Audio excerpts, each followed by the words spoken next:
মেয়ে মানুষের বয়স এমন একটা জিনিস, সেই বয়স নিয়ে যদি কথা বলি সেটা অনেক কিছুই বলা যায়, কিন্তু কি জানেন মেয়ে মানুষের বয়স নিয়ে কিছুই বেটার করে না। সবচেয়ে বড় কথা হয়েছে ফ্যামিলি।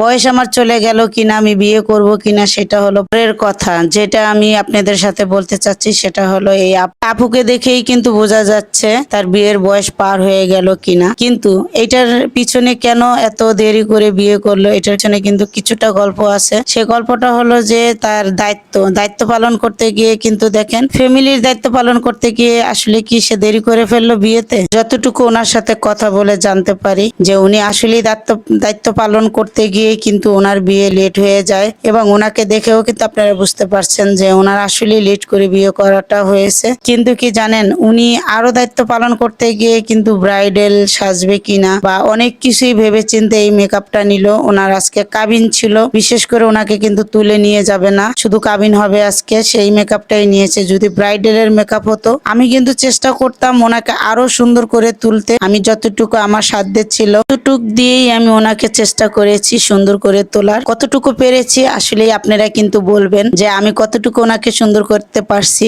এবং যদি ওই সুন্দরটা দেখতে চান অবশ্যই কিন্তু ভিডিওটা কন্টিনিউ একদম শেষ পর্যন্ত দেখতে হবে। আমি আসলে কিন্তু সবসময়ের জন্য চেষ্টা করি আমার ক্লায়েন্ট যেন খুশি থাকে, বলে যে না অনেক সুন্দর হয়েছে, সেটা যেন সবসময়ের জন্য আমি শুনতে পারি। ওই চেষ্টা করেই কিন্তু কাজটা করে। আসলে যে কাজটা করে সে কিন্তু মন দিয়েই করে, যে আমাকে যেন প্রশংসা করে। শুধু আমার চেষ্টা থাকলে হবে না, আপুরও কিন্তু চেষ্টা থাকতে হবে যেন আমাকে দেখতে সুন্দর লাগে। কারণ কি জানেন একটা মানুষ যদি হাসি খুশি থাকে দেখতে কিন্তু এমনি তাকে ভালো লাগে। কিন্তু আপনারা একটু খেয়াল করে দেখবেন ওনার মুখে কিন্তু কোনো হাসি ছিল না, কারণ ওনার টেনশন ছিল। আমি ওনাকে দেখে অবাক, শুধু ওনার আম্মুর কথাই টেনশন করতেছে, আমার আম্মু কি করতেছে, আমার আম্মু এখন কি করবে, কে খাওয়াবে, এগুলো নিয়েই কথা আর কি। আমি তারপরে ওনার থেকেই জানতে পারি আসলে ওনার কি টেনশন ছিল। ওনার মা ওনার উপরে দায়িত্ব ছিল, মা আসলে অসুস্থ। আমি এত কিছু ডিটেলে জানি না, যতটুকু জানতে পারলাম ততটুকুই আপনাদের সাথে শেয়ার করলাম। এখন আমি যে কথাটা বলবো সেটা হলো আপুর উদ্দেশ্যেই বলতেছি। আপু যেন সুখী হয়, ওনার যেন মনের আশা পূরণ করে আল্লাহ।